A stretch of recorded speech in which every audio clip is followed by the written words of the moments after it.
एक कर्मी थे, उन लोगों ज़मीन खरीदना था, तो पहले अपना पैसा उसने निकाला, पीछे पिट्ठू बैग से वो साथ में लेके जा रहा था। एक जगह पे जहाँ पे उसने पैसा देने के लिए जाना था, तो उसने बोला कि पैसा कम है, आप और पैसा लेकर आइए। फिर उसने एटीएम से पैसा लेकर गया, तो पीछे पिट्ठू बैग पे उसने रखा हुआ था। तो बता रहे हैं कि जब आईटी गोलंबर के पास पहुँचे तो पिट्ठू बैग छीन के, और दो जो मोस्ट लाइकली कोड़ा गैंग की है, जिसका फोटोग्राफ सीसीटीवी में आया है, तो पीछे पिट्ठू बैग रखा हुआ था, मोटरसाइकिल लगाया हुआ था, तो बैग छीन के वो चले गए थे, पीछे से खींच के चला गया। पहचान का प्रयास किया जा रहा है, सीसीटीवी फुटेज हम लोगों को उसका ये लगातार कोड़ा गैंग, हाँ देखिए, कोड़ा गैंग जो है ये पहले पिछले महीने 2 लोग गिरफ्तार हुए थे, कंकड़बाग में गिरफ्तार हुआ था। उसके बाद क्योंकि इन लोगों का बहुत जल्दी बेल होता है, और एक बहुत बड़ा ग्रुप है, छोटा ग्रुप नहीं है। जब हम कोड़ा की बात करते हैं तो सिर्फ कटिहार नहीं, बल्कि अब तो बंगाल का जलपाईगुड़ी, सिलीगुड़ी और पूर्णिया, बहुत से लोग इसमें, और पहले 1-2 गांव हुआ करते तब तो बहुत से लोग इसमें होंगे। हम लोग उसको जनरली कोड़ा गैंग बोल देते हैं, क्योंकि उसका जो अपराध शैली है वो कोड़ा की ओरिजिनल अपराध शैली है। तो हम लोग प्रयास कर रहे हैं। क्या गिरफ्तार हुआ सिर्फ एक ही हुआ था क्या? हाँ, एक हुआ था, सॉरी। एक कोऑर्डिनेशन वगैरह बनाएंगे, क्योंकि बता रहे हैं कि दूसरे स्टेट से भी उनका ये है। हाँ, तो कोऑर्डिनेशन होगा। वो हम लोगों का वैसे भी एक टीम रहता है, जो एंटी स्नैचिंग स्क्वाड रहता है। जैसे इसमें जितना भी इन लोगों का होता है, और कहीं और पे भी हम लोगों को जानकारी प्राप्त होती है कि किसी और ज़िला में भी इन्होंने किया है, जो हम फ़ोन नंबर से पता करते हैं कि और उनका मूवमेंट का है, तो संबंधित ज़िला की पुलिस को हम लोग वैसे भी सूचना देते हैं। जैसे इस वाले केस में हम लोग बैरकपुर को और बेगूसराय दोनों को सूचना देंगे, ताकि उनको पता चले कि स्थानीय रूप से इन लोगों की रैकी करवाने में कौन कौन लोग मदद किया था, ताकि वो भी अपना अनुसंधान कर सके इस बिंदु पर। ये और संदीप ओझा भी, तीनों इनके परिचित हैं। ये इनके फ्लैट में आते रहे हैं। किनके फ्लैट में? ये जो दोनों अपहरत हैं, सुभाष और रविरंजन, इन्होंने एक फ्लैट रखा था। जो सुभाष है मूल रूप से नालंदा का रहने वाला है, और रविरंजन जानीपुर का रहने वाला है। क्योंकि यहाँ पे हॉस्पिटल का संचालन करते हैं, तो इनका एक फ्लैट है यहाँ पे कंकड़बाग में ही, तो वहीं पे अपने रहते थे, और यहीं पे ये लोग आते भी थे और इनके साथ रात को रुकते भी थे। और इसलिए इनको विश्वास में लेकर जाया गया है। जब विश्वास में गए, उसके बाद इनको इन्होंने कैप्चर कर पुलिस को सर इतनी देर से सूचना क्यों दी? पहले इनको लोगों को लगा था कि हम लोग पैसा दे देंगे, परिजन, एक स्वाभाविक होता है कि परिजन भी डर गए थे कि इन्होंने इनको डराया था कि पुलिस को सूचना देंगे तो हम लोग इनको मार देंगे। तो इसलिए पहले उनको लगा कि कुछ पैसा देके हम लोग इनको छुड़वा लेंगे। लेकिन जब इनका डिमांड लगातार बढ़ता जा गया, तो फिर तब परिजनों नहीं बल्कि हॉस्पिटल प्रशासन ने पुलिस को कल 12 बजे सूचना दी थी। और जैसे ही 12 बजे सूचना मिली है, 6 बजे तक ये लोग 6 घंटे में सकुशल बरामद हो गए। नहीं, 10 लाख की सूचना दिया है, 10 लाख का दिया है, 10 लाख का था, जिसमें 9 लाख रुपए लोग ले भी चुके थे, और पूरा पैसा बरामद भी हो गया। वो रैंसम का जो कॉल आया था, वो किसके मोबाइल पे आया था? सुभाष के मोबाइल से किया जा रहा था। किसको किया? उसके भाई को, और जो हॉस्पिटल इनके जो टोटल 5 पार्टनर उस हॉस्पिटल के, जो बाकी इनके जो पार्टनर्स हैं हॉस्पिटल के, उसी के मोबाइल से रैंसम का कॉल हो रहा था। उसमें प्रशांत दुबे भी है क्या? शायद वो हॉस्पिटल संचालक है। हाँ, जो बाकी उनके पार्टनर थे, उनके ज़्यादातर उसके भाई को फ़ोन कर रहे थे, सुभाष के भाई को फ़ोन। हाँ, सुभाष के भाई। फिर पुलिस को इन्फॉर्म किया गया? हाँ, उन्होंने फिर हम लोगों को हॉस्पिटल प्रशासन में आके पैसा का पेमेंट हुआ कैश, फिर हाँ। कैसे वहाँ पे हुआ?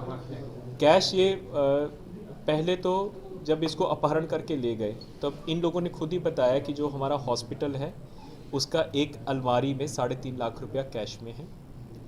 तो फिर 3 अपहरणकर्ता वापस आते हैं रात के 4 बजे। तो इस पर हम लोगों ने हॉस्पिटल प्रशासन को डांटा भी कि जब वो दोबारा वापस आ रहे थे, उस वक्त भी आप लोग पुलिस को सूचना दे सकते थे, लेकिन उन्होंने पुलिस को सूचना नहीं दी। वहाँ से लेकर गए, और इसकी अतिरिक्त 1.5 लाख रुपया और उन्होंने जो जमा किया था, तो 4.5 लाख रुपया बाय कैश दे दिया था। यही कैश की अमाउंट इन्होंने जो महिला अभियुक्त है ऋतु कुमारी, उसको दे दिया था। वो बैंक अकाउंट में जमा करवाने के लिए जा रही थी, जहाँ पे उसकी गिरफ्तारी हुई। तो हम लोगों ने इनके जो मोबाइल का एक्सट्रैक्ट निकाला, तो 2 और घटनाओं को हम लोग बचाने में सफल हुए हैं। बेगूसराय टाउन में ही एक बड़ा ज्वेलर की इन लोगों ने रैकी करके रखा था। उस ज्वेलर दुकान की अंदर की वीडियोस, बाहर की वीडियोस, उसके ऊपर उन्होंने डकैती करने की योजना थी। उसमें जो भी लोगों को शामिल होना था, उनका नाम उद्भेदित हो गया है, और हम लोग छपरा पुलिस को भी और बेगूसराय पुलिस को उसकी सूचना दे रहे हैं। और कलकत्ता में बैरकपुर कमिश्नरेट में मुथूट फाइनेंस का इन लोगों ने रैकी करके रखा हुआ था।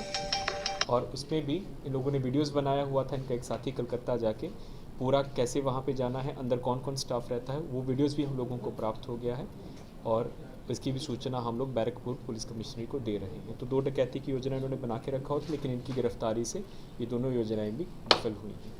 ये प्रोफेशनल गैंग है इसका मतलब? बिल्कुल प्रोफेशनल गैंग है। इसमें जो मेन इनका ग्रुप है संदीप ओझा, जैसे आपको बता चुका हूँ, 2 लूट कम डकैती और जिसमें मर्डर भी हुआ। एक में इन्होंने कैशमैन के लूट का प्रयास किया था गरखा थाना क्षेत्र में, लूट तो नहीं हो पाया था लेकिन गार्ड को गोली मार के हत्या कर दी थी।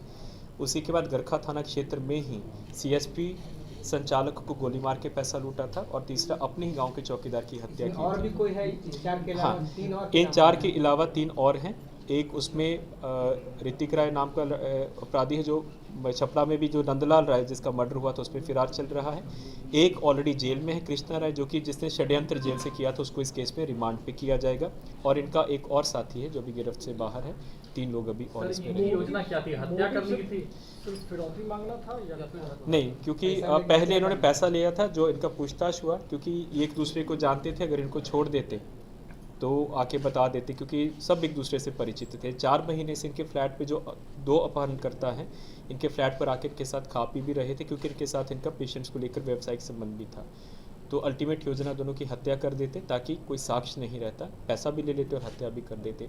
और क्योंकि जो मेन षड्यंत्र करता है कृष्णा राय, उसको ये लग रहा था कि मुझे इन्होंने ही पकड़ाया है, तो उसका जो मेन उसने ब्रीफ दिया था, इनका पैसा लेके और हत्या करने का ही ब्रीफ इससे दिया। परिचित कौन है ये? हाँ, कल हुआ नहीं। कल हम लोगों का प्रोसिक्यूशन के माध्यम से हम लोगों ने अपना भी वहाँ पे लगाए हुए थे, लेकिन जो ACS साहब है जहाँ पे सुनवाई होना था, कल शायद वो छुट्टी पे थे और संभवतः 19 या 22 को, आज ऑर्डर आएगा 19 या 22 को पुनः उसकी सुनवाई होगी।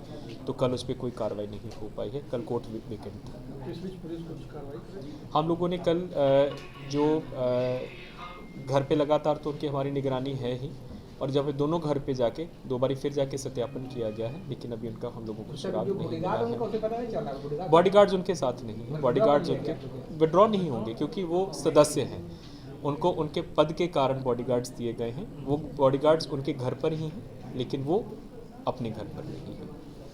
और हम लोगों ने उनके जो दूसरा पक्ष है, डिफेंस पक्ष के माध्यम से भी पता कराने का प्रयास किया कि वो कोर्ट में उपस्थापित होंगे नहीं हो, लेकिन कल क्योंकि कोर्ट में कोई कार्रवाई नहीं हुई है, तो अगली डेट पे पता चलेगा।